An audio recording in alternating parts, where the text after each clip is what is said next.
آخری سوال آپ نے پوچھا تھا کہ ولایت کے بارے میں ترتیب کیا ہے. میں نے دیکھا تھا اسے ترتیب ولایت کی، عورت کی شادی کے لیے ولایت کی ترتیب کیا ہے.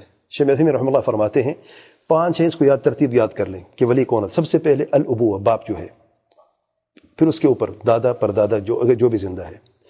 اس کے بعد ہے البنوہ، بیٹا. اگر شادی شدہ عورت ہے، خاوند مر گیا ہے، بیٹا بڑا ہے، بالغ ہے، باپ کی شادی کرنی ہے، تو یہ بیٹا اگر اس کا باپ نہیں ہے، یعنی اس عورت کا باپ نہیں ہے، تو اس عورت کا بیٹا ولی بن جاتا ہے. ابوہ اوپر، بنوہ نیچے. پھر اخوہ، بھائی. پھر عمومہ، چاچا، اور ان کے اوپر جو ہے. پھر الولا، اگر کوئی یعنی لونڈی تھی اس کو آزاد کر دیا گیا، پھر اس کا جو آقا تھا وہ بنے گا. تو یہ 5 ہے ترتیب کے ساتھ. سب سے پہلے الابوہ، باپ اور اس سے اوپر. پھر البنوہ، بیٹا اور اس کے نیچے.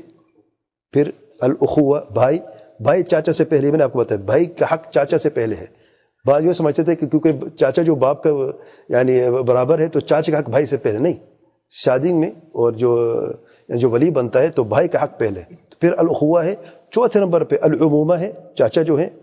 اور پھر 5ویں نمبر پہ الولا ہے. واللہ اعلم. سبحانک اللہم و بحمدک، اشہد ان لا الہ الا انت، استغفرک.